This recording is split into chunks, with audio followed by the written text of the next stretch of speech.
The train's whistle pierced the frozen December air as it crawled into Shadow Creek, West Virginia.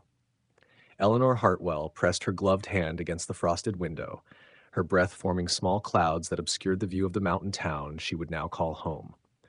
23 years of life in Philadelphia had not prepared her for this. The stark mountains looming like silent sentinels, their peaks dusted with early snow, the ramshackle buildings huddled together as if seeking warmth from one another. She clutched the letter in her other hand, the paper worn soft from countless readings over the past 6 weeks. I'd love to hear where you're joining from. Leave a comment. And now, back to our story. Dear Miss Hartwell, I am a man of simple means but honest work. I own my own home and have steady employment at the Shadow Creek mine. I seek a wife of good character to share my life. If you are willing, I will meet you at the station on Christmas Eve. Yours in hope, Thomas Brennan. Eleanor had responded to the advertisement in the matrimonial news out of desperation rather than romance. Her father's death had left debts she couldn't pay on a seamstress's wages, and her landlady had made it clear that patience had its limits. Thomas Brennan's letters had been brief but kind, promising stability and respect. He'd sent money for her passage and asked only that she arrive before Christmas. The train lurched to a stop, and Eleanor gathered her 2 carpet bags, everything she owned in the world. As she stepped onto the platform, the cold struck her like a physical blow, cutting through her wool coat as if it were made of paper. Snow had begun to fall, fat flakes that caught in her dark hair and settled on her shoulders. The platform was nearly empty. A few miners in dark clothes stamped their feet against the cold, their faces grimy with coal dust even at this hour. An elderly woman hurried past, her arms full of packages, but nowhere did Eleanor see a man who might be Thomas Brennan, waiting with the hopeful expression of a groom meeting his bride.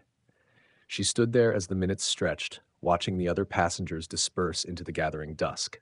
The station master, a portly man with kind eyes, approached her with concern etched on his weathered face. "Miss, you waiting for someone?" "I'm looking for Thomas Brennan. He was supposed to meet me." The station master's expression shifted from concern to something far worse, pity, mixed with sorrow. He removed his cap, twisting it in his hands. "Oh, miss, I'm afraid I have terrible news.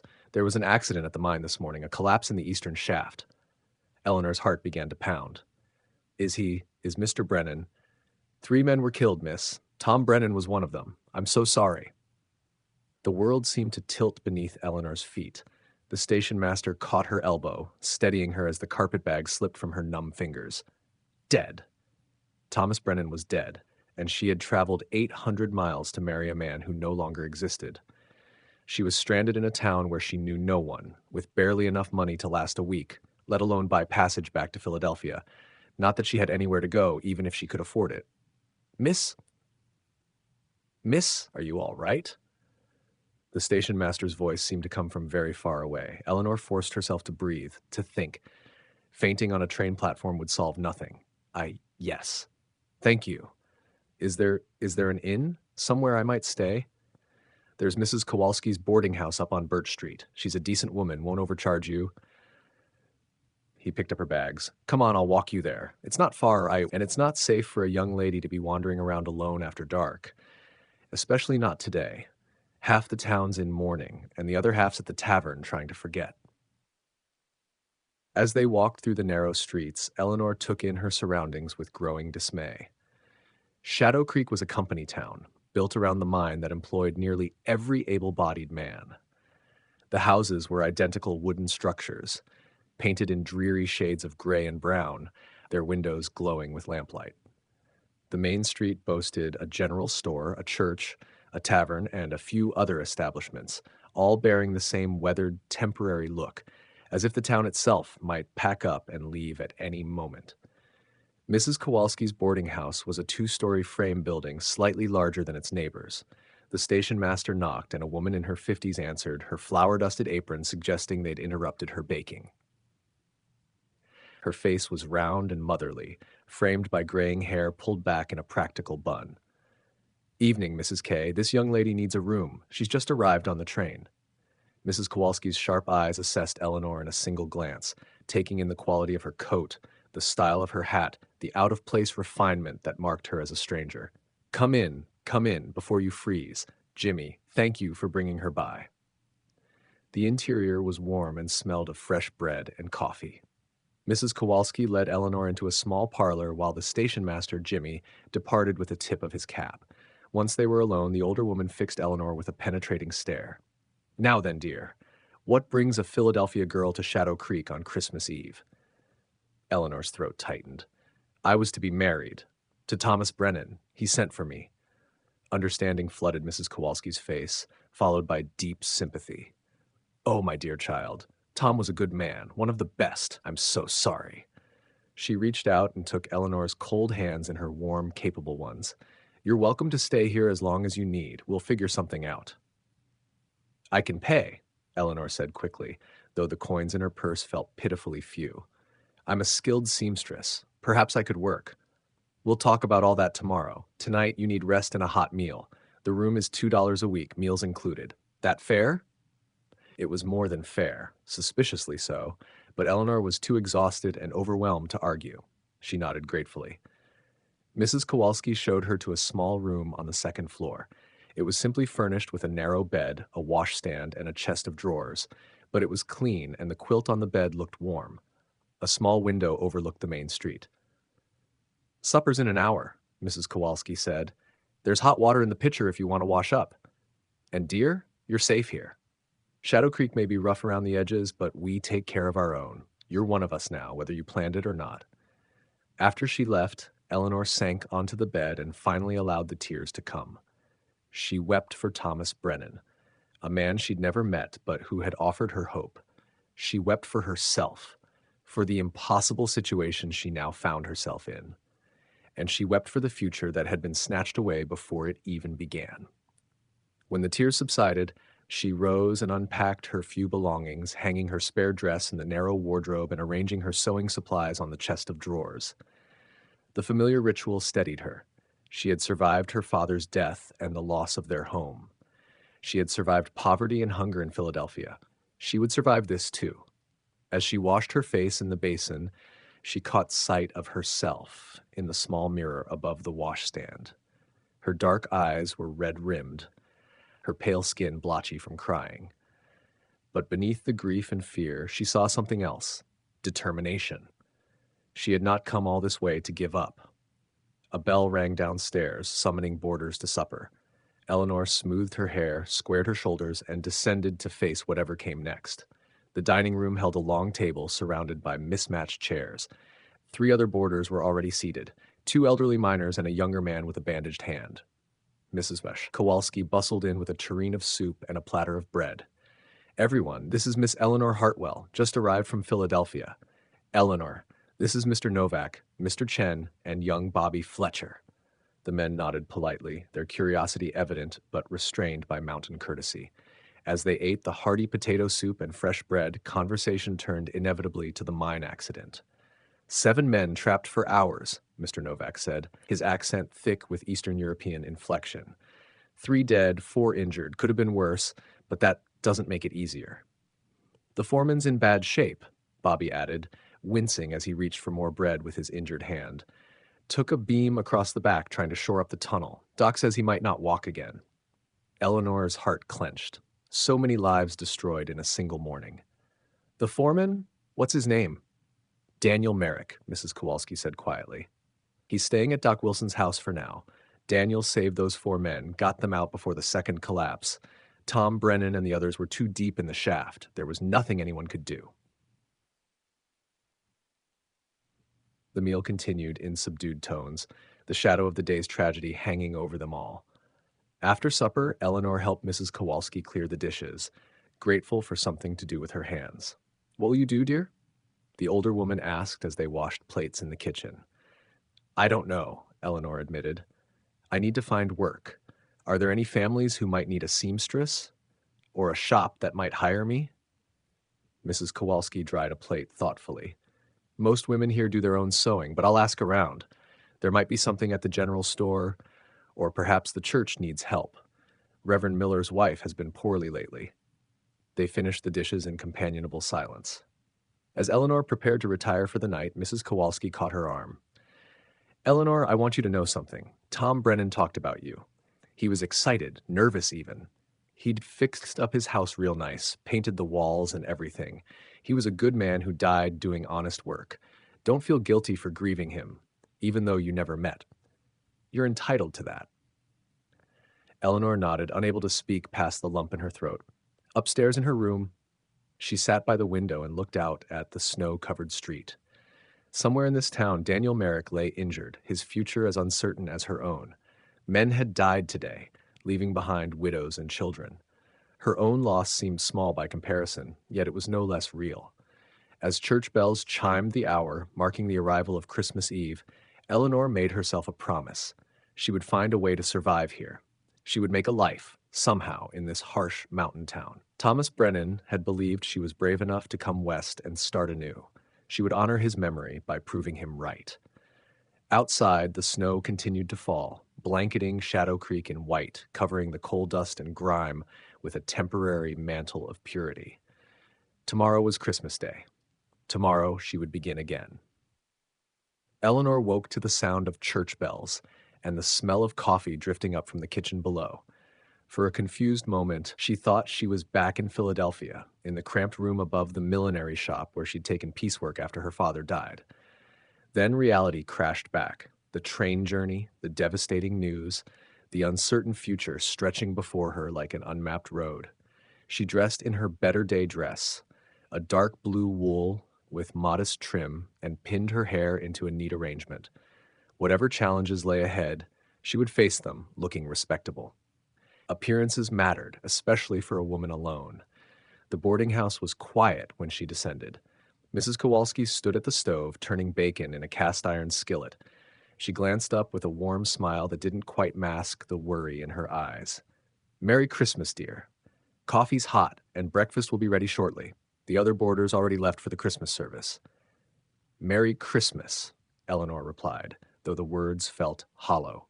She poured herself coffee and sat at the kitchen table, warming her hands on the cup. "I should attend services as well. It would be proper." "Nonsense. You've just arrived, and under such circumstances, no one expects you to be on display this morning." Mrs. Kowalski brought over a plate piled with bacon, eggs, and toast. "Eat first. Then, if you're feeling up to it, I thought we might pay a visit to Doc Wilson's house." Eleanor paused with her fork halfway to her mouth. "The doctor? He's caring for Daniel Merrick, the foreman I mentioned last night. Daniel has no family here. His people are back in Kentucky. With the holiday, Doc's nurse went to visit her sister in Charleston. I usually help out when he needs an extra pair of hands." She fixed Eleanor with a meaningful look. "You said you needed work. Well, caring for an invalid is work, and Daniel will need someone once Doc clears him to go home. Might not be forever, but it would give you time to figure out your next steps." The offer was unexpected, and Eleanor wasn't sure how to respond. Nursing wasn't something she'd ever considered. Her mother had died when she was young, and her father's final illness had been mercifully brief. She had no experience caring for the seriously injured. As if reading her thoughts, Mrs. Kowalski added, "It's not as daunting as it sounds. Mostly it's keeping wounds clean, helping with basic needs, making sure he eats and takes his medicine. You strike me as capable, and Daniel's going to need someone patient. The injury to his back, well, he's facing a long recovery, and he's not taking it well." Eleanor considered this. The prospect of earning money while providing genuine help appealed to her practical nature. And it would give her a purpose, a reason to stay in Shadow Creek beyond simply surviving day to day. "I'll do it," she said. "If the doctor thinks I'm suitable, and if Mr. Merrick is willing." "Good girl." Mrs. Kowalski patted her shoulder. "Finish your breakfast. We'll walk over after you've eaten." An hour later, bundled in their coats against the Christmas morning cold, they made their way through Shadow Creek's quiet streets. Most residents were at church, their homes dark except for the occasional gleam of a lamp in a window where someone kept watch over a sick child or elderly parent. The mine itself loomed at the edge of town, its headframe stark against the gray sky, silent on this day of rest. Doc Wilson's house was one of the nicer structures in town, a two-story painted white with a neat fence and a sign reading "Medical Practice" hanging from the porch.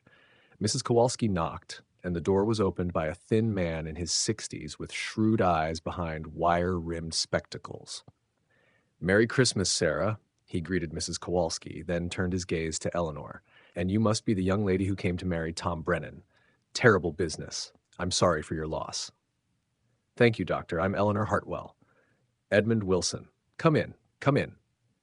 He ushered them into a warm foyer. "Sarah, if you're here about Daniel, the timing couldn't be better.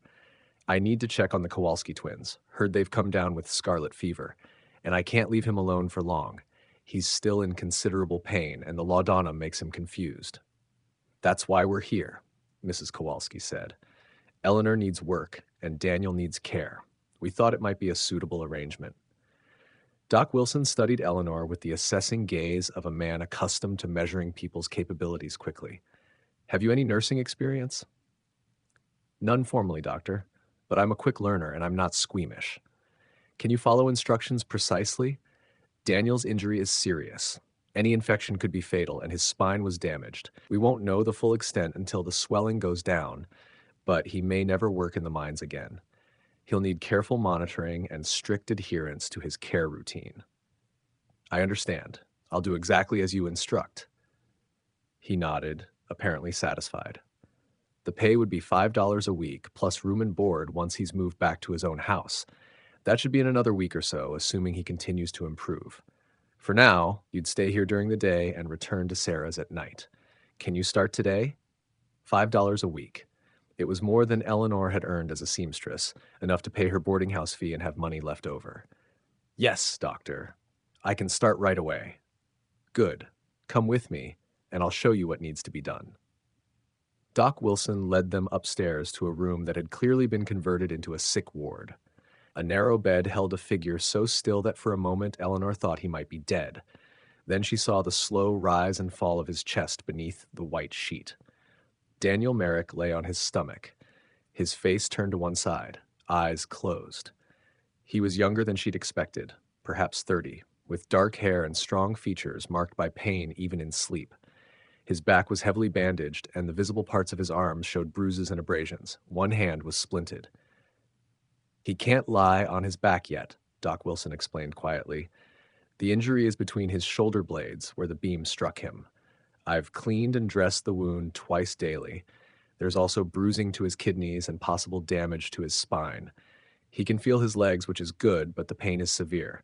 I've been giving him laudanum every 4 hours, but we'll need to reduce that soon. Dependency is a real risk."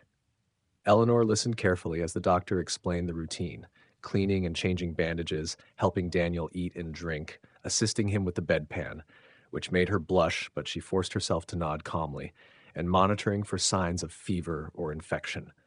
The instructions were detailed and precise, and she committed each one to memory. "The hardest part," Doc Wilson said, his voice dropping even lower, "is his state of mind. Daniel's a proud man, a natural leader. Being helpless goes against everything in his nature. He's been difficult, angry. You'll need patience." As if summoned by the discussion, Daniel stirred and groaned. His eyes opened, unfocused at first, then sharpening with recognition when he saw the doctor. "More medicine?" His voice was rough, thick with pain and the remnants of laudanum. "Not yet. It's only been 3 hours." Doc Wilson moved to the bedside. "Daniel, this is Miss Eleanor Hartwell. She's going to be helping care for you while I attend to other patients." Daniel's gaze shifted to Eleanor, and she saw confusion flicker across his face, followed by something that might have been embarrassment. "I don't need a nursemaid." "You need someone to change your bandages and bring you water," Doc Wilson said firmly. "Unless you've developed the ability to tend your own back, you'll accept help graciously."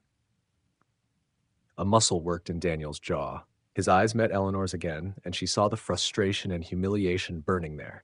He was trapped in his own body, dependent on strangers, stripped of the dignity that came with self-sufficiency. Her heart ached for him. "I promise to be as unobtrusive as possible, Mr. Merrick," she said gently. "I know this isn't what you want, but I'll do my best to make it easier." For a long moment, he simply stared at her. Then he closed his eyes. "Fine. Do what you must." It wasn't gracious, but it was acceptance. Doc Wilson squeezed Eleanor's shoulder. "I'll be back this evening. The supplies are in that cabinet. If his fever rises above 100, or if he shows signs of distress, difficulty breathing, bleeding through the bandages, send for me immediately. Sarah knows where to find me." After the doctor and Mrs. Kowalski departed, Eleanor found herself alone with her new patient. The room was quiet except for Daniel's labored breathing and the ticking of a clock on the mantel. She pulled a chair close to the bed and sat down, folding her hands in her lap. "Mr. Merrick, are you in pain?" "What do you think?" The words were sharp, but she heard the suffering beneath them. "I think you are. I can't give you more laudanum yet, but I can bring you water and read to you if you'd like. The doctor left some books." "I don't need entertainment. I need—" He trailed off, then added bitterly, "I need to not be here. I need to be at the mine, helping the families of the men who died. I need to be doing something, anything, other than lying here, useless." Eleanor understood that feeling all too well. You saved 4 men's lives. That's not useless. And 3 died. Tom Brennan, Paul Harris, and young Mickey O'Connor. Mickey was 19 years old. His voice cracked. "I should have gotten them out. I should have seen the instability in that shaft. It's my job to keep the men safe, and I failed." The raw grief in his words struck Eleanor with unexpected force. He wasn't just injured, he was drowning in guilt. She reached out instinctively and laid her hand on his forearm, the only part of him she could touch that wouldn't cause pain. "I was supposed to marry Tom Brennan," she said quietly. "I came 800 miles to be his wife, and he died before we could meet. But from what I've heard, he was in that shaft doing his job, a job he knew was dangerous. He made the choice to go into the mine every day. You didn't fail him. Sometimes terrible things just happen." Daniel's eyes opened, fixing on her face with new intensity. "You're Tom's mail-order bride." "I was supposed to be. I'm sorry." The words were simple but sincere. "He talked about you. He was excited. He'd never been married, never really hoped for it until he saw your letter. You gave him something to look forward to." Tears pricked Eleanor's eyes. "Thank you for telling me that." They fell silent, united for a moment in shared grief. Then Daniel shifted slightly and gasped, his face going white. "What can I do?" Eleanor asked, rising quickly. "Nothing. Just give me a minute." He breathed shallowly, clearly fighting the pain.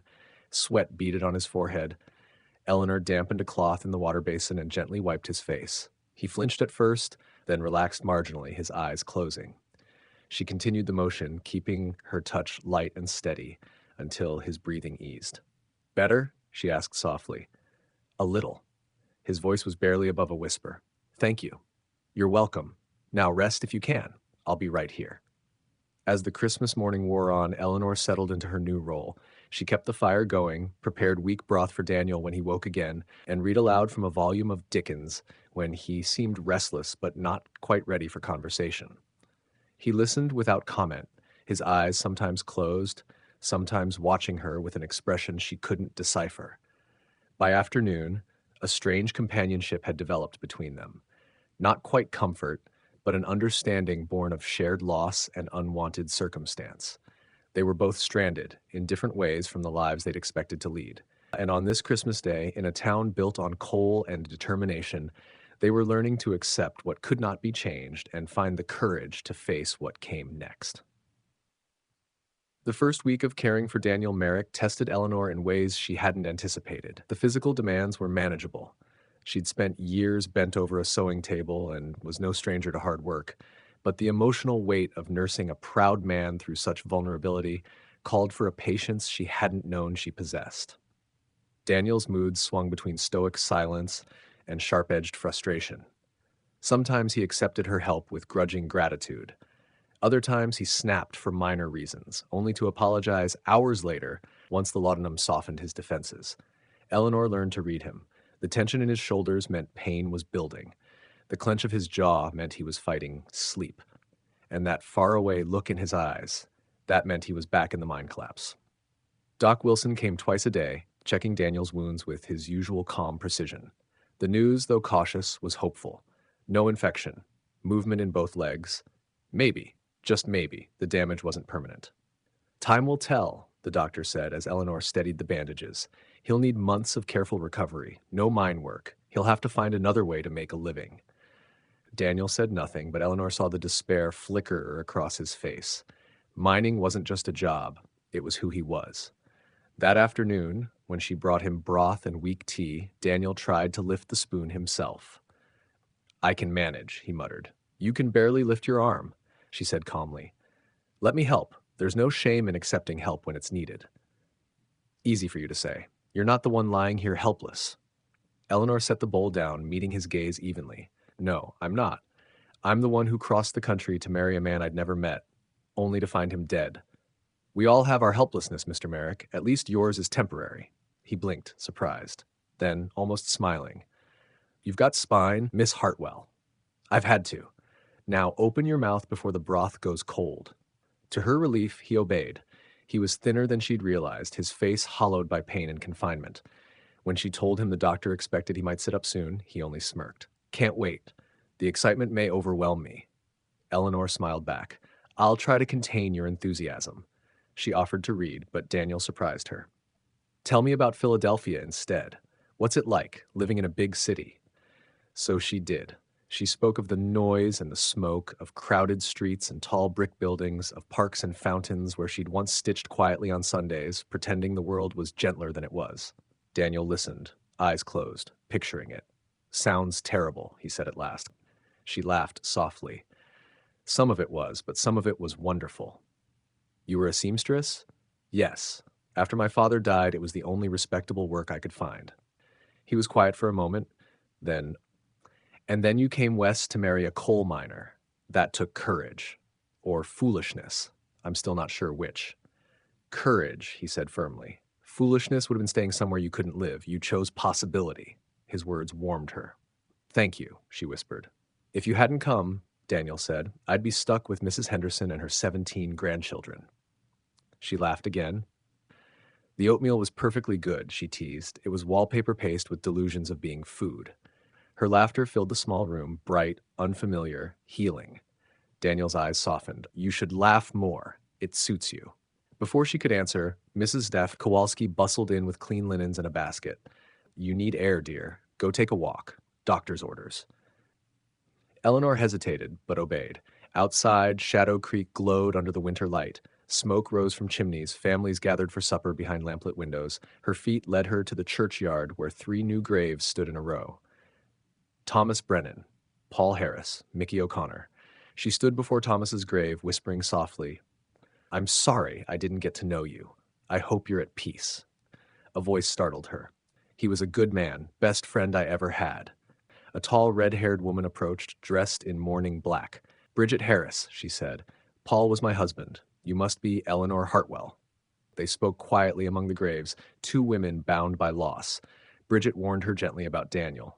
"He's a good man, but he carries the world on his shoulders. He remembers the ones he couldn't save." Eleanor listened, her understanding deepening. "How do you survive it?" she asked. "You love them anyway," Bridget said. "You take what time you're given. I'd rather have had 12 good years with Paul than a lifetime of safety without love." Before parting, Bridget touched her arm. "Come by sometime. We widows and almost widows should stick together." As the sun sank behind the mountains, Eleanor whispered to the graves, not goodbye, but a quiet promise. She would stop mourning what might have been and start building what could be. When she returned, Daniel looked up from his pillow. "You're back. Did you think I'd run off?" "Crossed my mind. I've nowhere to run to. And besides, I gave my word." She picked up her knitting, and the fire crackled between them. "The women here are strong," Daniel said softly. "It takes strength to love a miner." Eleanor's needles stilled. "I was willing to marry Tom because I was desperate, but maybe strength finds us whether we want it or not." "Maybe that's what you're doing now," he said, "finding your strength in a different way."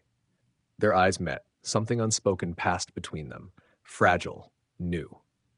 As night settled over Shadow Creek, Eleanor read aloud while Daniel drifted towards sleep.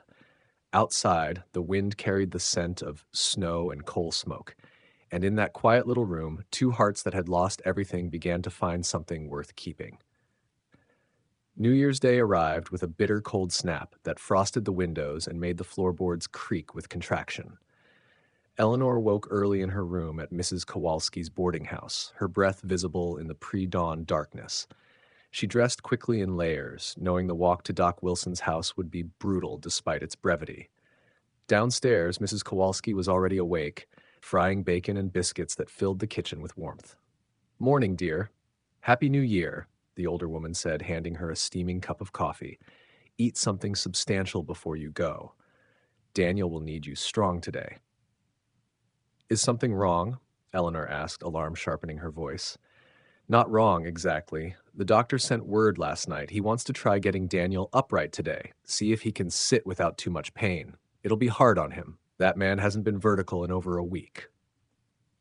Eleanor ate quickly, her stomach knotted with nervous anticipation. Sitting up meant more than testing strength. It meant Daniel would have to face what had been taken from him.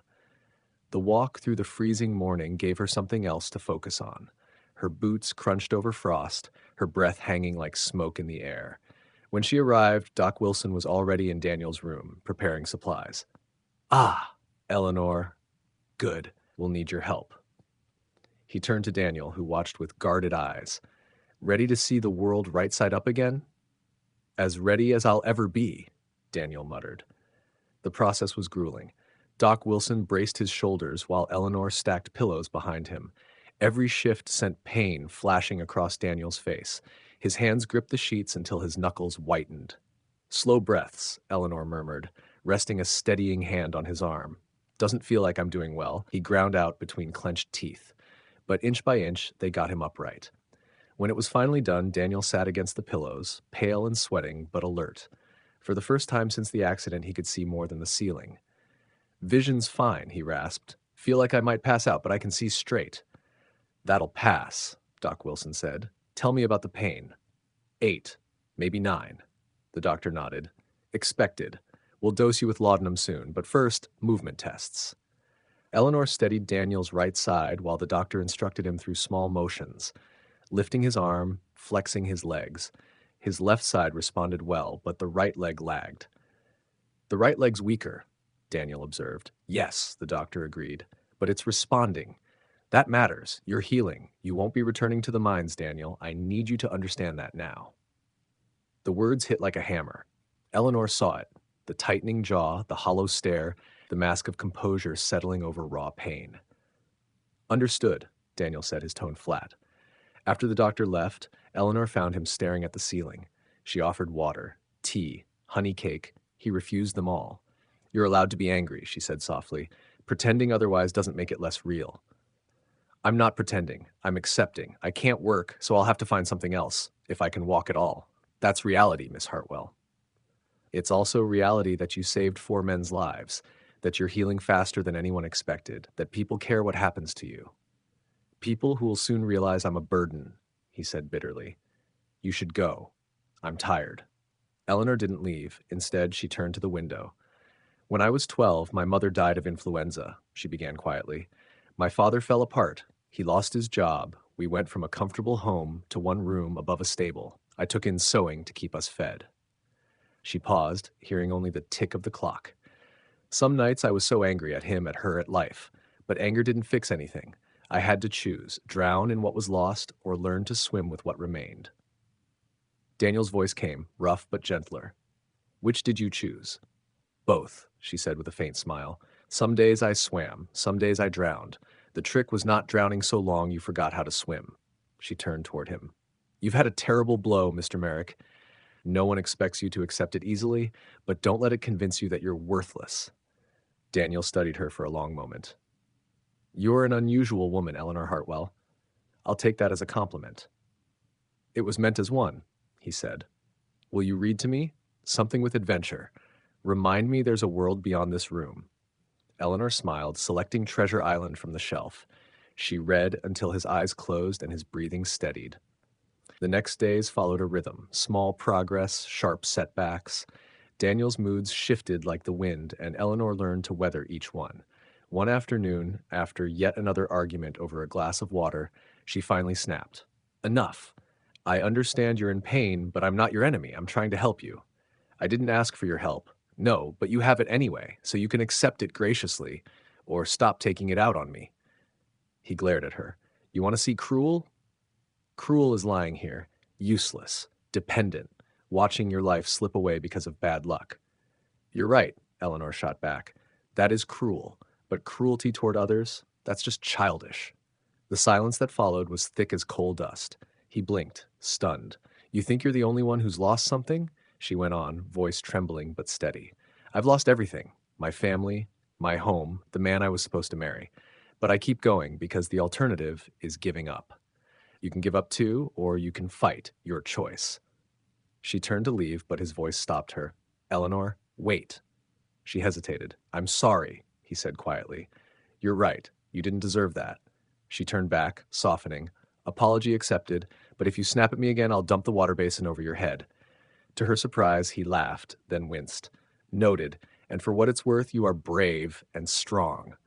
The compliment caught her off guard. "Well," she murmured, tidying the bottles on the table, "perhaps we both are." He smiled faintly. "Will you stay? Read more about Jim Hawkins and his treasure?" "Only if you promise to eat the soup Mrs. Kowalski sent." "Deal." As Eleanor read, she noticed his posture easing, his expression softening. The bitterness was still there, but it no longer ruled him. It was a small victory. But in Shadow Creek, small victories were how you survived. One spoonful of soup, one chapter read, one honest word at a time. The path forward wasn't clear, but they were walking it together, and for now, that was enough. By mid-January, Daniel had come far enough that he could spend hours each day sitting upright in the chair Doc Wilson had moved into the room. The change in perspective did him good. His eyes looked clearer, his voice steadier, though pain and frustration still shadowed his better days. Eleanor had fallen into a steady rhythm. Each morning before dawn she arrived, helped him wash and dress with a quiet competence that made the ordeal bearable, and stayed through the day, reading, talking, and tending to him with calm resolve. Over those long winter days, Daniel had told her more of his life. He'd grown up in eastern Kentucky, the son of a miner killed in a collapse when Daniel was 15. He had supported his mother and 3 younger sisters until they all married and moved away. His mother had died 2 years before, leaving him with no one but his work. "Never seemed like there was time for courting," he'd told her once. "By the time I got my sisters settled, I was 30 and set in my ways. What woman wants a man who disappears into a mine before dawn and comes home too tired to speak? A woman who understands that dedication and responsibility are admirable," Eleanor had said. "Plenty of miners are married. Bridget Harris managed with Paul for 12 years. Bridget's exceptional. So was Paul." He'd gone quiet for a moment. "I saw her just before the accident. She was pregnant with their 4th. The baby came 2 days after Paul died, a boy. She named him Paul Jr." The news struck Eleanor hard. How is she managing? The mine's paying Paul's wages for 3 months, and the men are helping. But after that, he'd shaken his head. "It's not right. The company grows rich off men like him, and their families get 3 months' pity before they're forgotten." That conversation had shown Eleanor another side of him, a man who thought deeply about justice and carried the weight of others' safety as if it were his own. It also revealed the helplessness that haunted him. On a bitter morning near the end of January, she arrived to find him already awake, sitting by the window as Doc Wilson examined his back. "Good morning," she said, brushing snow from her cloak. "Making progress," Doc Wilson said. "The wounds are healing beautifully, and the swelling's gone down. I think it's time to discuss the next step." Daniel's brow furrowed. "Which is?" "Getting you home. You need to rebuild your strength, learn to walk again, regain motion. It'll hurt, but it's necessary if you want a normal life." "When?" Eleanor asked. "End of the week, if improvement continues. But he'll need daily care, bandages, bathing, meals. Eleanor, would you continue helping him? You'd stay at his house instead of here." She'd known this was coming, but the thought still made her hesitate. A woman living under a man's roof, talk would spread faster than smoke in a coal shaft. "People will talk," Daniel said, reading her mind. "It isn't proper." "People will understand," Doc Wilson replied, "and there's no other option. The mine wants news of you, Daniel. If you're home and cared for, I can tell them you'll return soon, to lighter duties." "Administrative work?" Daniel said flatly. "Sitting behind a desk while others do the real work." "The real work," the doctor countered, "is keeping those men alive. You know those tunnels better than anyone. That knowledge saves lives." Daniel's jaw tightened as he weighed pride against reason. At last he nodded. "All right, administrative work, if they'll have me." He turned to Eleanor. "But I won't have you ruin your good name for my sake." It won't ruin anything, she said. Shadow Creek knows practicality when it sees it. Besides, Mrs. Kowalski already volunteered to visit daily as a chaperone, and you know half the town's women will stop by with casseroles just to see for themselves. A faint smile flickered over his face. You're probably right. They do love their casseroles. It's settled, Doc Wilson said briskly.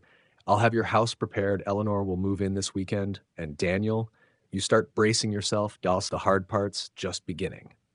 When the doctor left, Eleanor took her place by the hearth, her knitting needles clicking softly. Daniel stared out the frosted window, thoughtful. Are you sure about this? He asked. Living in my house, tending to me day and night, it's a great deal to ask. You're not asking, she said gently. I'm offering. He studied her. You didn't come west to nurse a broken miner. I came west to survive, she answered. And this helps both of us do that. Seems fair. You could find other work, he said. The store could use help. You don't have to tie yourself to me. First, you're not crippled. You're healing. Second, I like this work. It matters. And third, she hesitated, feeling heat rise in her cheeks. I like you, Daniel Merrick. You're stubborn and difficult, yes, but you're also brave and kinder than you think.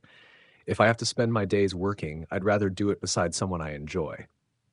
Surprise crossed his features, followed by something warmer. I like you too, Eleanor, more than I probably should.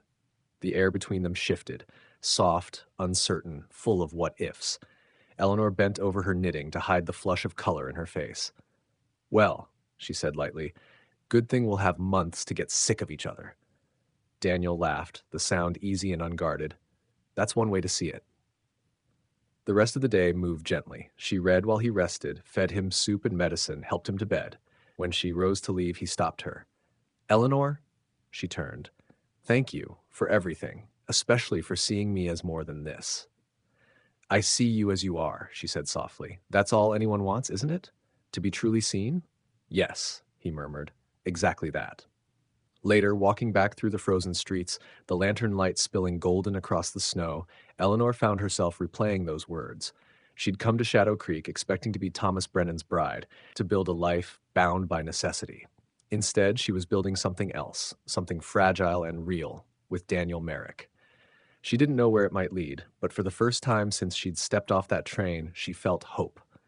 Not for the life she'd planned, but for the one she was slowly, quietly beginning to live. Small victories, she thought, smiling as Mrs. Kowalski's warm kitchen light came into view, one day at a time. And perhaps, when the thaw finally came, something more than survival waiting beyond the snow.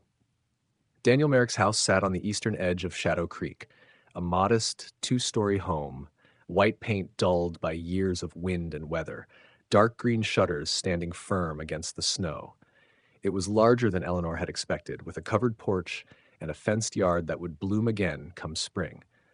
But for now, everything lay quiet, wrapped in winter's stillness.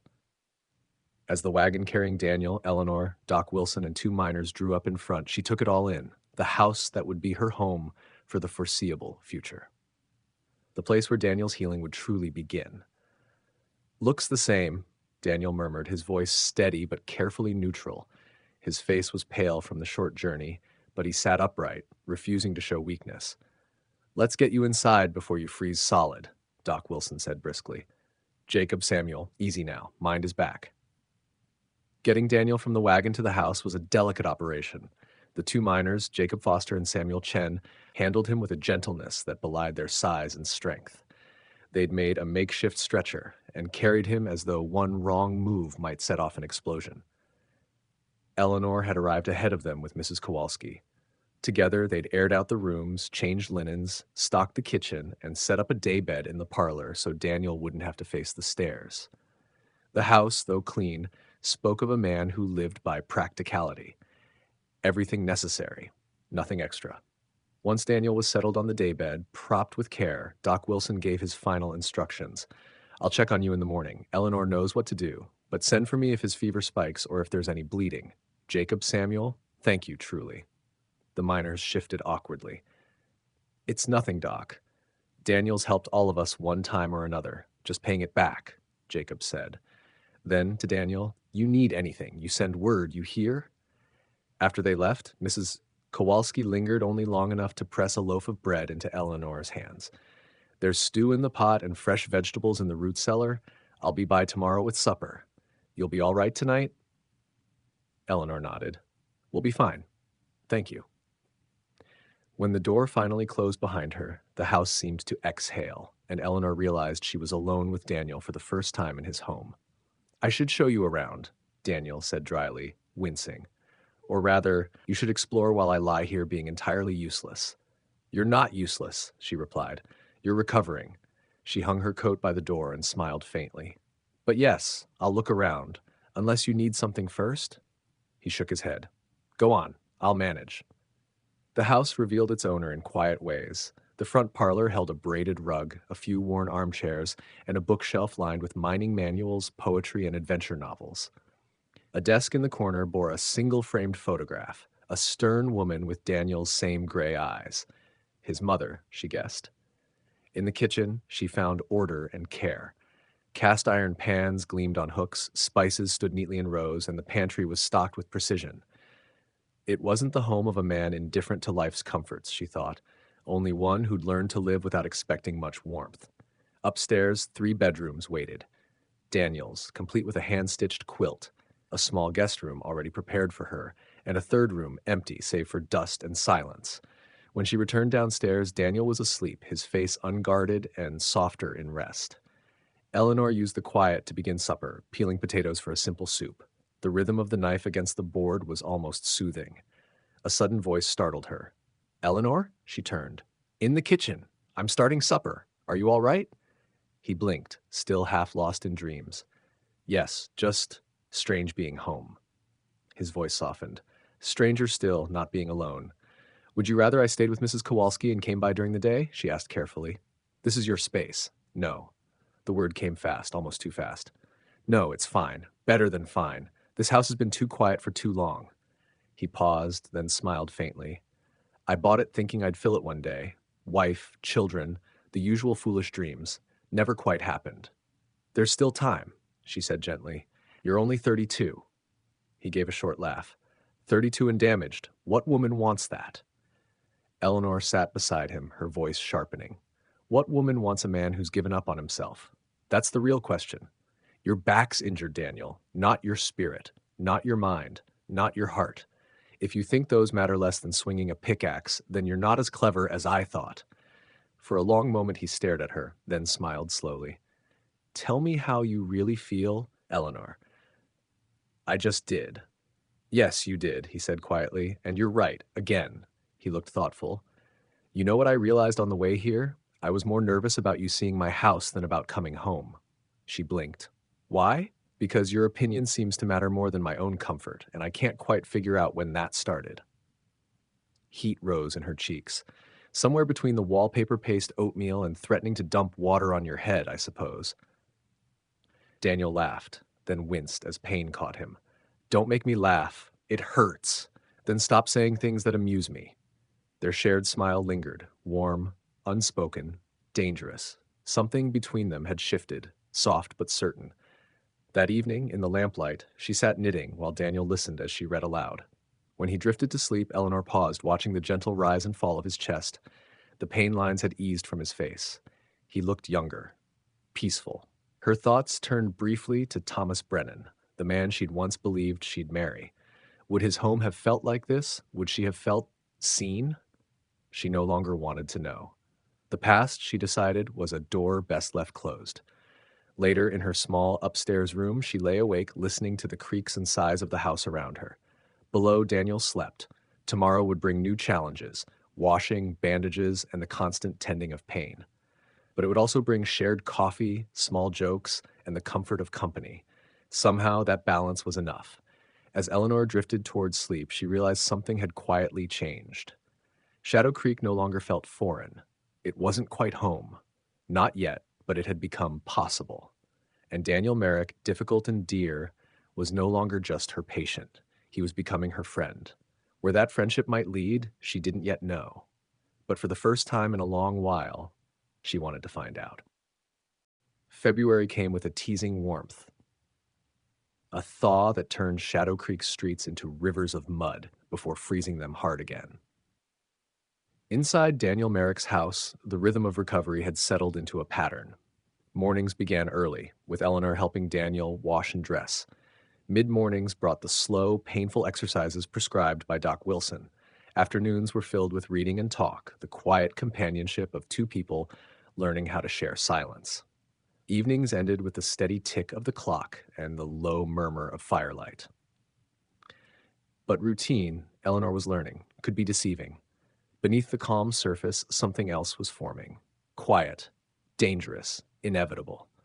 It showed in the small things, the way Daniel's eyes followed her when she moved about the room, how his voice softened when he said her name, the careful distance he kept even as his expression betrayed the wish to close it. Eleanor felt it too.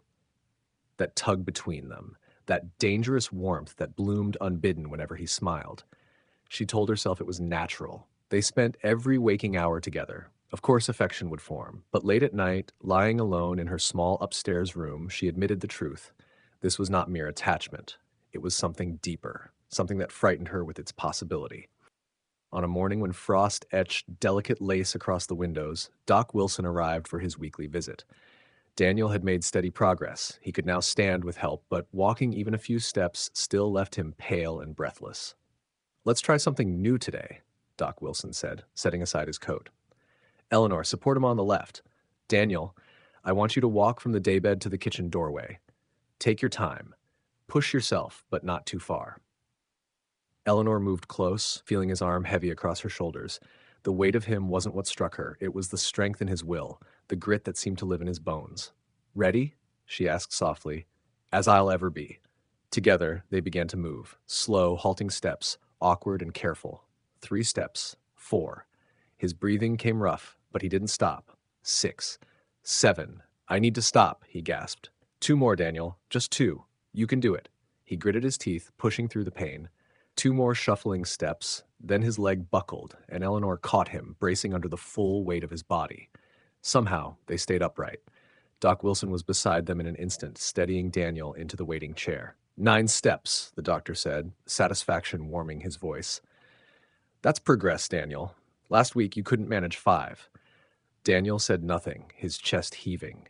Eleanor fetched water, holding the glass to his lips as his trembling hands failed to.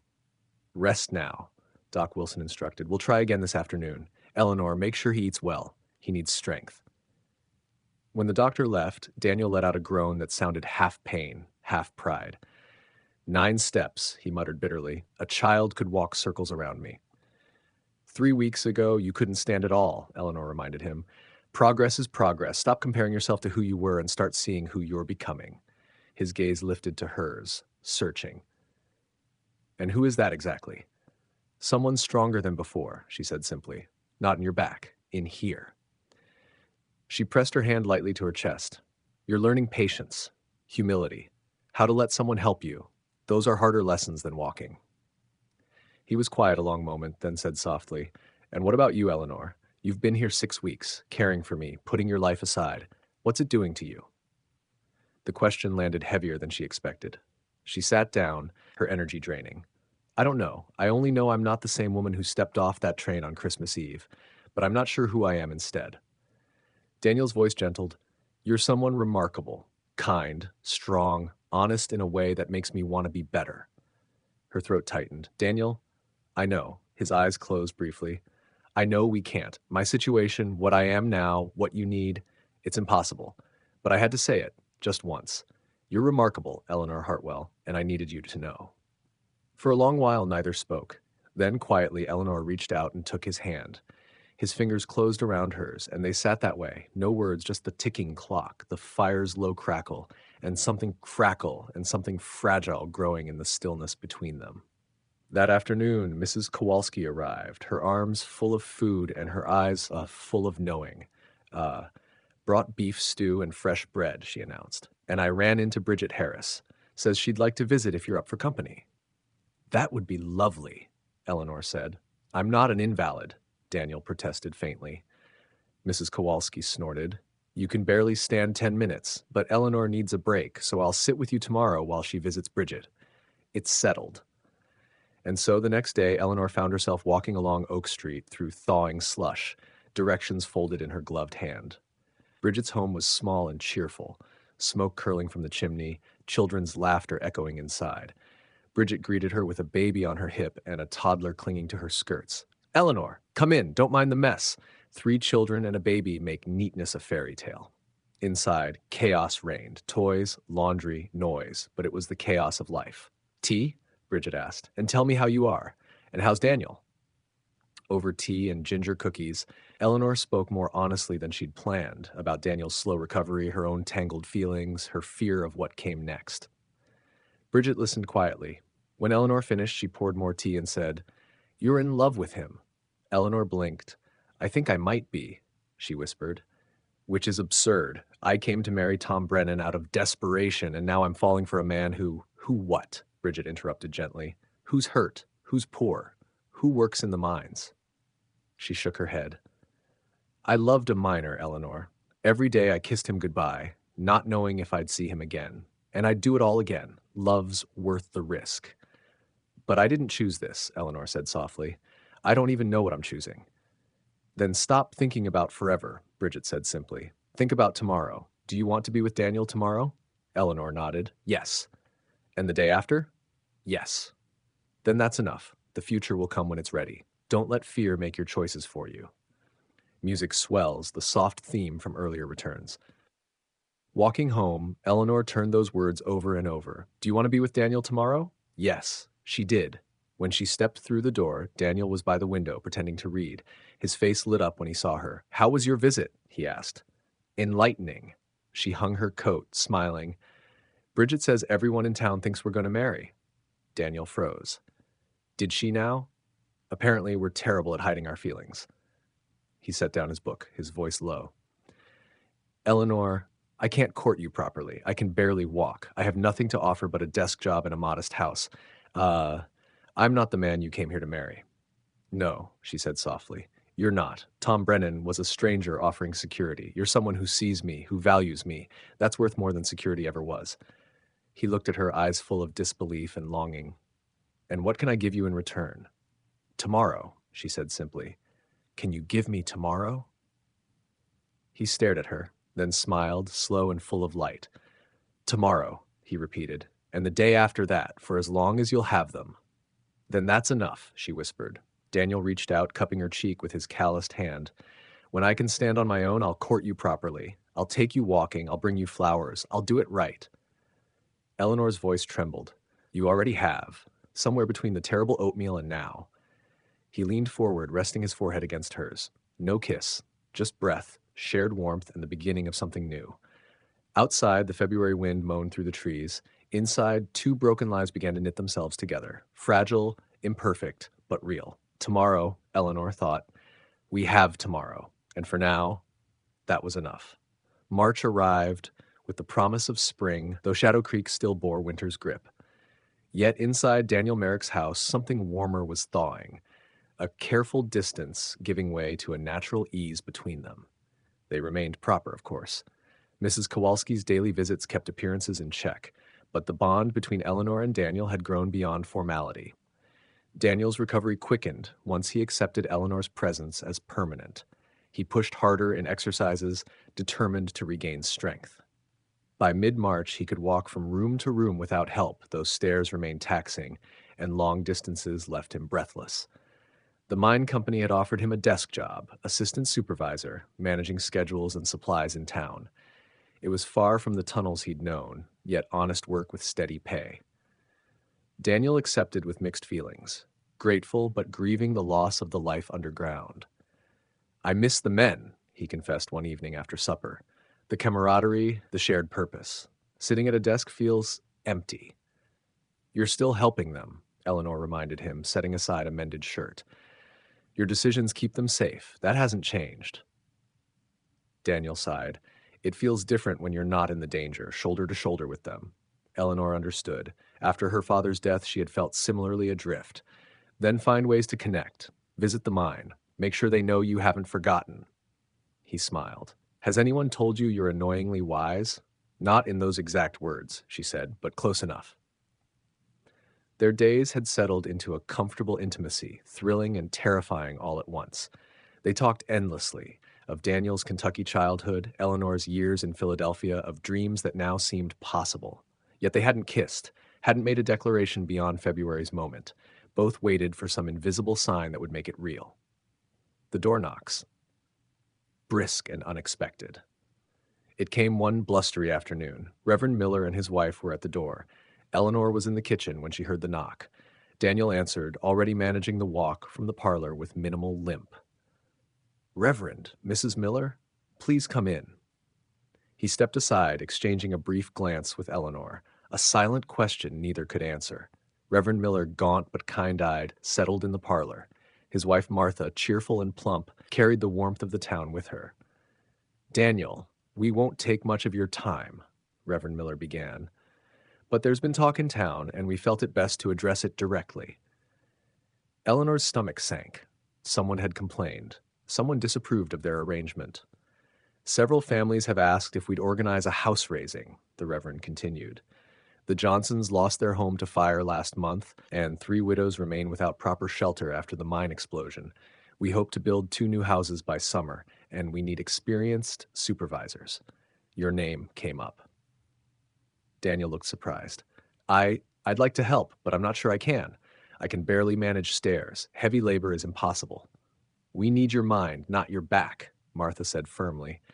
"You know how to organize men, manage crews, order supplies. Frank Peterson will oversee construction, but he needs you in charge, perfect for your abilities right now."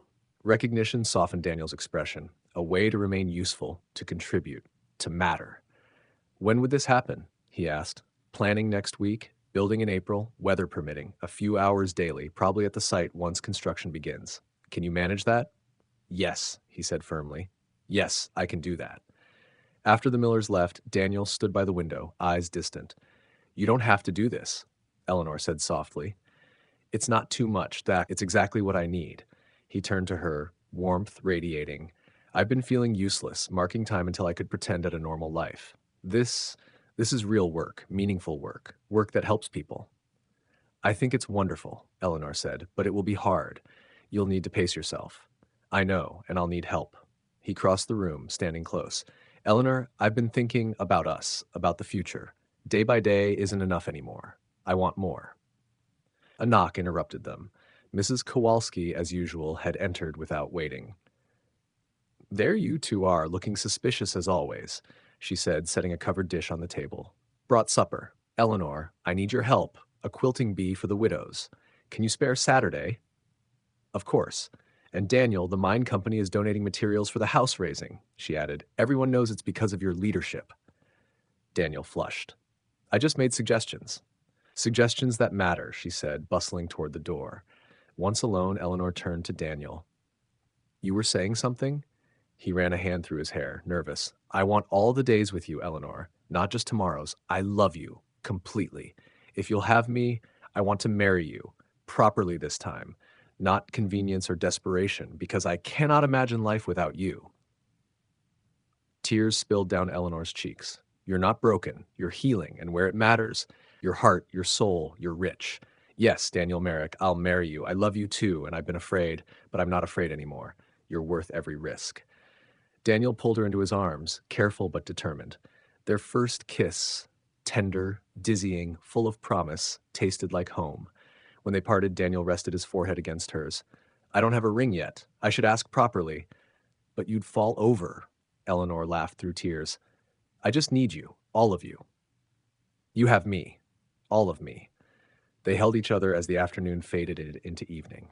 Outside, the March wind howled. Inside, spring was coming, and with it, a love built on trust, patience, and shared hardship.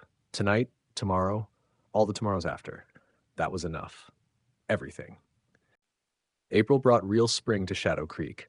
Tentative at first, with brief warm days interrupted by late snow, but gradually settling into consistent mildness. The mountains shed their white covering, revealing green beneath, and the town seemed to wake from hibernation with a collective sigh. The house raising became the heart of community activity. Daniel threw himself into the project with a focus that both worried and inspired Eleanor. She soon realized this was exactly what he needed. purpose beyond his recovery, a way to contribute without demanding strength he was still regaining. Over weeks, Eleanor watched him transform. The man who had been bitter and hopeless in January became focused and engaged. Mornings were spent at his mine company desk job, reviewing schedules and supply orders with meticulous care. Afternoons found him at the construction site, directing crews with the same authority he once commanded underground. The first house was for Bridget Harris and her 4 children. Eleanor accompanied Daniel on the day they raised the frame, eager to see Bridget's reaction. "It's really happening," Bridget breathed, staring at the skeleton of wood. "I didn't quite believe it until now." "By June, you'll be moved in," Daniel said. He had lost the gauntness of illness, though he remained thinner than before. Careful, steady, resolute, he stood taller than he had months ago. "The roof will be up by month's end, then interior work begins. You should start thinking about kitchen colors." Bridget's eyes filled with tears. "Paul would have been so grateful. He always wanted a better home for us, but miners' wages." She trailed off, then smiled. "Thank you, Daniel. Thank you for doing this." "Thank the community," Daniel said humbly. "I'm just organizing what they're willing to give." Eleanor knew better. He had leveraged his position to secure lumber donations, recruited skilled craftsmen, and worked 16-hour days to keep the project on schedule. His dedication inspired others to give more than they might have otherwise. Walking home that evening, Daniel moving slowly but without Eleanor's support, she felt pride swell in her chest. This was who he truly was. Not the helpless man on a daybed, but a leader who found ways to serve despite his limitations. "You're staring," Daniel said, amusement in his voice. "I'm admiring. There's a difference." "Ah, and what exactly am I accomplishing?" "Your inability to accept a compliment without deflecting. Also your stubbornness, dedication, and the fact that you've done more in 3 months with a damaged back than most men do in years." Daniel stopped, turning to face her. The last light of day painted the mountains gold behind him. "You know what I've learned? Being strong doesn't mean doing everything alone. Accepting help isn't weakness, and sometimes the worst thing leads directly to the best." He cupped her face. "You're the best thing that ever happened to me, Eleanor Hartwell. Everything else is just details." She rose on her toes to kiss him, uncaring if anyone saw. Public displays were now accepted. The engagement was town knowledge within hours, thanks to Mrs. Kowalski. At their home, a tall man in a suit waited on the porch, standing as they approached. "Mr. Merrick? I'm Henry Caldwell, from the State Mining Commission. May I have a word?" Inside over coffee, Caldwell presented a surprising proposition.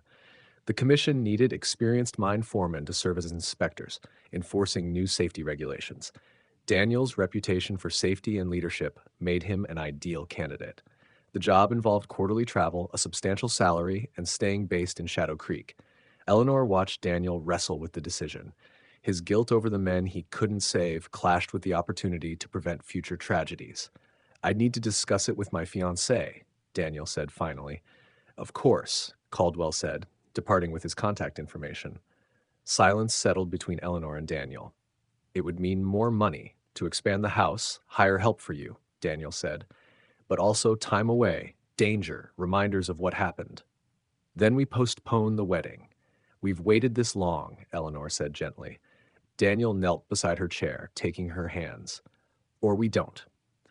We could marry before I leave. Simple ceremony, just us and whoever wants to witness it. Then, when I return, you're my wife, and we start our life together." "You said courting properly," Eleanor reminded him. "I've been courting you every day for 2 months. Coffee in the morning before you're awake. Evenings talking. That's courtship. Flowers and dances are lovely, but they're not what matters." "You bring me coffee in the morning?" "Every morning, outside your door, so I don't wake you. Mrs. Kowalski thinks she's responsible." Eleanor laughed through tears. "Then yes, marry me next month before you leave. Simple, real, perfect." Daniel kissed her thoroughly, repositioning against the sofa when his back protested. Eleanor tucked under his arm, both laughing, both content. "May 14th, Daniel decided. "Wedding. I leave May 15th for training." "Mrs. Kowalski will be beside herself," Eleanor said. "Let her. As long as you're my wife, she can plan whatever she wants." They stayed together as darkness fell. Tomorrow would bring decisions, logistics, and challenges. Tonight was simple. Two people who had survived winter choosing a summer of shared life. Daniel? Eleanor whispered. I'm glad the train brought me here. Tom Brennan's letter, even though we never met, all of it led me to you. You're worth everything it cost to get here. Daniel tightened his arm around her. I'm glad too. And Eleanor, I'll spend the rest of my life making sure you never regret this choice. I already know I won't. Outside, spring peepers began their nightly chorus, filling the air with renewal. Inside, two people who had survived the harshest winter began planning summer, joy, and the future they had earned through perseverance, love, and unexpected fortune. If you got it. Here's the text read aloud in narrative form, keeping the story's rhythm and tone. Chapter 10, Promises Made. The month before the wedding passed in a blur of activity. Mrs. Kowalski, true to prediction, took command of the preparations with military precision. She recruited the church ladies for cooking, organized the miners' wives to decorate the church, and somehow convinced Frank Peterson to build a small arbor for the ceremony despite his already overwhelming construction schedule. Eleanor found herself swept along in the preparations, simultaneously grateful for Mrs. Kowalski's efficiency and overwhelmed by how quickly everything was materializing. She'd expected a simple ceremony with minimal fuss, but the women of Shadow Creek had other ideas. You're one of us now. Bridget explained when Eleanor protested the elaborate plans. And we take care of our own. Besides, the town needs something to celebrate. We've had enough grief this winter. So Eleanor accepted the beautiful dress the seamstresses created, cream-colored silk with delicate lace trim, far finer than anything she could have afforded. She allowed the women to organize a small reception in the church hall. She even agreed to carry wildflowers that Martha Miller and her daughters planned to gather the morning of the wedding. Daniel, meanwhile, threw himself into finishing the first house before the wedding. He wanted Bridget and her children settled before he left for Charleston, a deadline that meant brutally long days at the construction site. You're going to exhaust yourself, Eleanor warned one evening as she helped him remove his boots. His limp had returned, a sign he'd pushed too hard. Just a few more days. The roof is finished and the interior is almost done. We'll make it. He winced as she massaged his aching back. How are the wedding preparations coming? Mrs. Kowalski has everything organized down to the minute. I'm not sure I'm actually needed at this point. Daniel laughed. That sounds like her. At least one of us gets to relax. Relax? I've been sewing new curtains for Bridget's house, helping Martha Miller prepare food for the reception, and teaching 3 miners' daughters how to read. When exactly am I relaxing? Point taken. We're both terrible at it. He caught her hand and pulled her down to sit beside him on the sofa. Eleanor, I know this isn't the leisurely courtship I promised. I know we're rushing into marriage before I leave, and that's not what you deserved. But I need you to know. Stop. Eleanor put her fingers over his lips. Stop apologizing for circumstances neither of us can control. This is exactly what I want. Marrying you, supporting your new career, building a life together in this town. I'm not disappointed. I'm happy. Even though I'll be gone for 6 weeks, right after the wedding? Even though. Daniel, I spent years watching my father destroy himself with regret and what-ifs. I'm not going to waste our life together, wishing things were different than they are. This is our reality, and I'm choosing to embrace it. Daniel pulled her close, burying his face in her hair. I don't know what I did to deserve you, but I'm grateful for it every single day. They sat in comfortable silence until Eleanor reluctantly pulled away. I should head back to Mrs. Kowalski's. It's getting late, and we need to maintain at least a pretense of propriety for the next few days. I know, though honestly, I think everyone in town knows we've been living together for months. Living together with Mrs. Kowalski visiting daily is different from living together as husband and wife, Eleanor said primly, then grinned. Though I confess I'm looking forward to not having to sneak back to the boarding house every night. Only a few more days, Daniel promised, and then you're mine permanently. The days before the wedding brought unexpected gifts.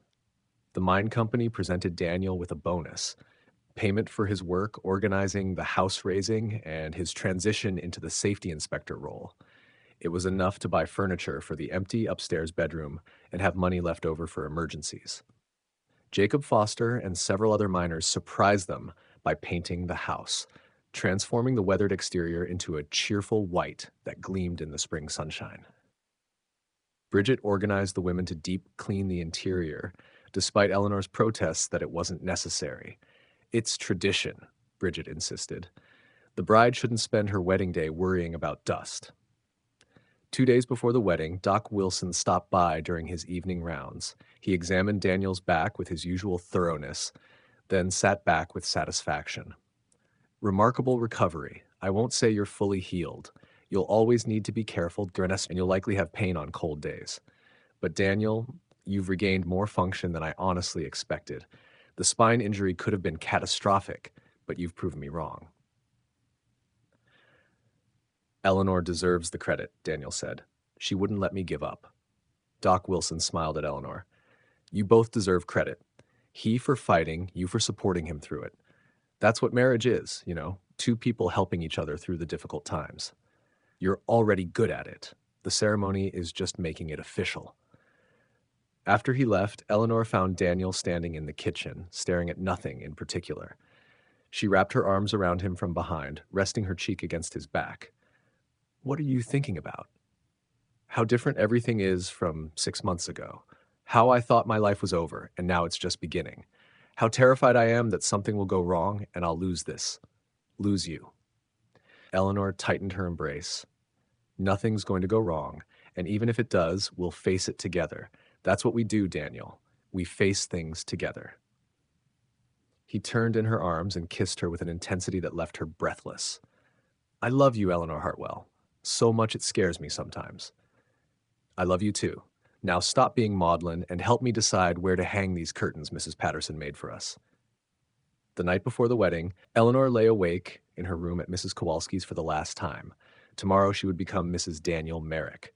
Tomorrow she would begin her life as a wife, a partner, a permanent resident of Shadow Creek. She thought about the woman who'd stepped off the train on Christmas Eve, desperate, grieving, terrified of the future. That woman seemed like a stranger now. In 6 months, Eleanor had been transformed by adversity and love into someone stronger, more certain, more herself than she'd ever been in Philadelphia. A soft knock interrupted her thoughts. Mrs. Kowalski entered with a cup of tea and a knowing smile. Couldn't sleep either? Too much thinking, Eleanor admitted. Mrs. Kowalski settled on the edge of the bed like a mother might. Having second thoughts? Not even for a moment, just reflecting on how I got here. Through tragedy and grace, like most good things. Mrs. Kowalski patted her hand. Tom Brennan was a good man, Eleanor. He'd be happy knowing his loss led to your happiness. And Daniel is a good man too. Better than he knows, honestly. You've both been given a second chance at life. Don't waste it worrying about what might go wrong. Just enjoy what's going right. After she left, Eleanor finished her tea and finally drifted towards sleep. Her last conscious thought was of Daniel, waiting across town in the house that would be theirs tomorrow. Whatever came next, separation for his training, challenges of his new career, the everyday struggles of marriage, they would face it together, and that was more than enough. It was everything. May 14th dawned bright and clear, one of those perfect spring mornings that felt like a gift. Eleanor woke to find Mrs. Kowalski already bustling around, preparing breakfast and fussing over the dress that hung from the wardrobe door. Big day, Mrs. Kowalski announced unnecessarily. Eat something substantial. You'll need your strength for all the excitement. Eleanor managed eggs and toast despite her nervous stomach. At 9 o'clock, Martha Miller arrived with her daughters, arms full of wildflowers they'd gathered at dawn. Bridget appeared shortly after with a pearl necklace that had belonged to her mother. Something borrowed, she said, fastening it around Eleanor's neck, and these are for your hair. She produced a set of delicate combs made of polished wood. Bridget, I can't. Yes, you can. Paul carved them for me before we were married. I want you to wear them today. As the women helped Eleanor dress and arrange her hair, she felt overwhelmed by their kindness. These women who'd been strangers 6 months ago had become her community, her support, her friends. Whatever happened, she wouldn't face it alone. At 10:30, they made their way to the church. The building had been transformed with garlands of spring flowers and ribbons.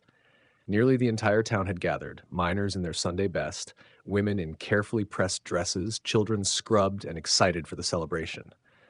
Reverend Miller met Eleanor at the door. "Ready, my dear?" "More than ready." The church doors opened, and Eleanor saw Daniel waiting at the altar. He wore a new suit that fit his leaner frame perfectly, his hair freshly cut, his face clean-shaven.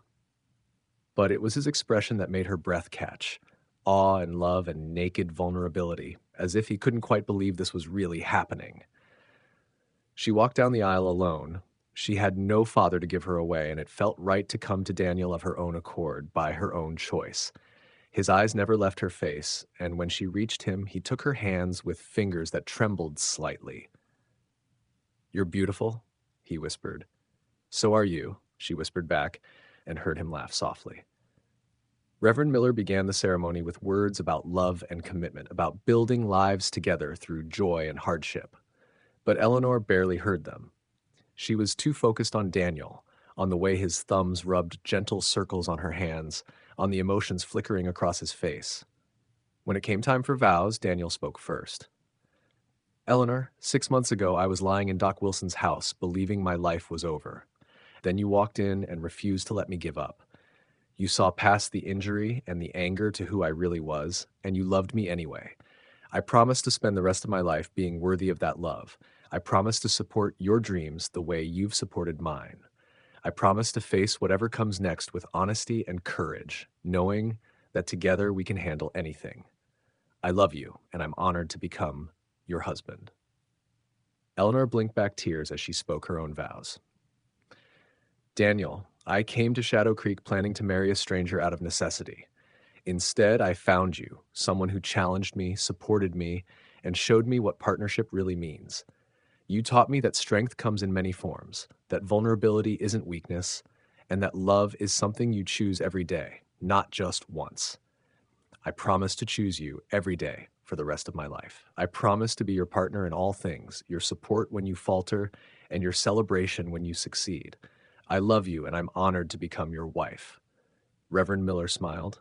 "By the power vested in me, I now pronounce you husband and wife. Daniel, you may kiss your bride." Daniel pulled Eleanor close and kissed her thoroughly, to cheers and applause from the congregation. When they finally pulled apart, both laughing and a little breathless, Reverend Miller presented them to the town. "Ladies and gentlemen, I give you Mr. and Mrs. Daniel Merrick." The reception in the church hall was joyous chaos. There was food enough to feed everyone twice over. The women had outdone themselves with roasted chicken, fresh bread, vegetable casseroles, and 3 different cakes. The miners had pooled resources to buy a keg of beer, which flowed freely amid toasts and laughter. Daniel never left Eleanor's side, his hand always on her waist or holding hers, as if he needed the constant physical reassurance that she was real, that this was happening. They talked to everyone who wanted to offer congratulations: miners who'd worked under Daniel, their wives who'd befriended Eleanor, children who'd been promised cake. Frank Peterson presented them with a hand-carved hope chest. "For the future," he said gruffly, "for when you fill that empty bedroom upstairs." Bridget gave them a quilt she'd pieced together over the past month, incorporating fabric scraps from her own wedding dress and Paul's work shirts. "Something old and something new," she explained, her eyes bright with tears.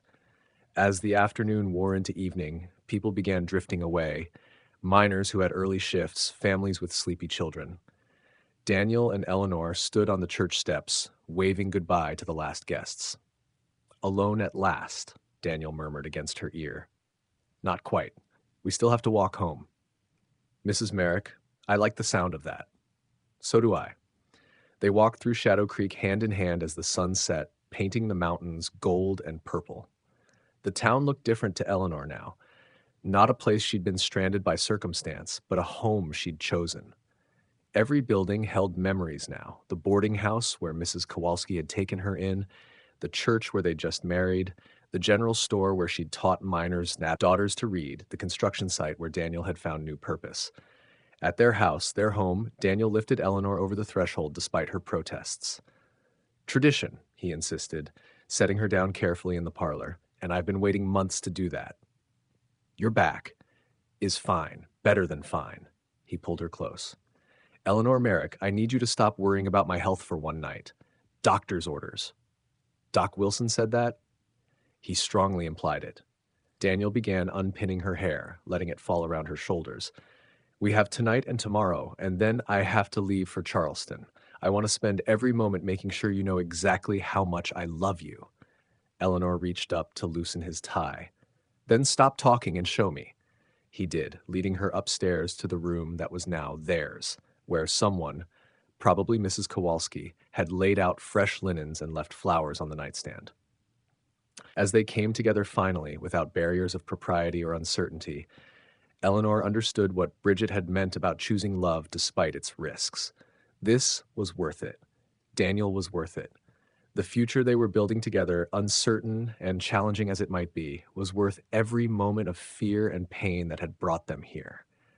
Later, wrapped in Daniel's arms, with moonlight streaming through the window, Eleanor felt something settle in her soul, a peace she hadn't known since her mother died, a sense of belonging she'd stopped believing was possible. Happy? Daniel asked, his voice drowsy. Impossibly happy. Good. That's how I want you to feel every day for the rest of our lives. That's a tall order, Mr. Merrick. I'm up for the challenge, Mrs. Merrick. They drifted towards sleep, two people who'd found each other through the worst circumstances imaginable and chosen to build something beautiful from the wreckage. Tomorrow would bring the pain of temporary separation. The future would bring challenges neither could predict, but tonight was theirs, perfect and complete.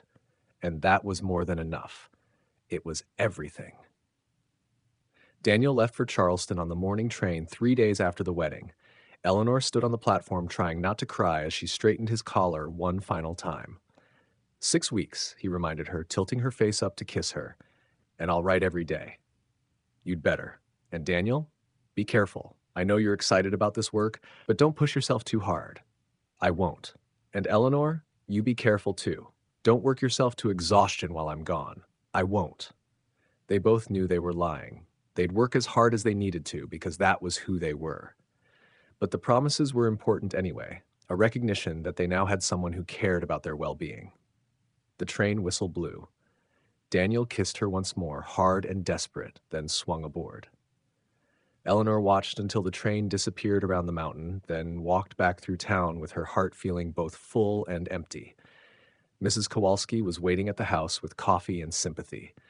The first separation is always the hardest. How do you know I won't fall apart the moment you leave? Because you're Eleanor Merrick, and you don't fall apart. You adapt and overcome. But you're allowed to miss him. That's different from falling apart. Eleanor spent the first week in a haze of missing Daniel, but gradually she found her rhythm. She helped Bridget finish settling into her new house. She continued teaching reading classes at the church. She began making curtains for the second house raising project, which was progressing well under Frank Peterson's supervision. Daniel's letters arrived almost daily, filled with details about his training and expressions of how much he missed her. Eleanor wrote back faithfully, filling her letters with town news and assurances that everything was fine at home. The truth was, she was discovering a new version of herself, still Daniel's wife and partner, but also an individual with her own purpose in Shadow Creek. The town had accepted her completely now, not as Tom Brennan's intended or Daniel's nurse, but as Eleanor Merrick, teacher and seamstress and friend. In early June, Bridget asked Eleanor to accompany her to Tom Brennan's grave. They stood in the cemetery looking at the simple marker, now weathered by months of exposure. I think about him sometimes, Eleanor admitted. Wonder what life would have been like if he'd lived. Different. Not necessarily better or worse, just different. Bridget laid flowers on Paul's grave nearby. I believe things happen the way they're meant to. Not that God plans tragedy, but that grace comes through it anyway. Do you think you'll ever remarry? Bridget was quiet for a long moment.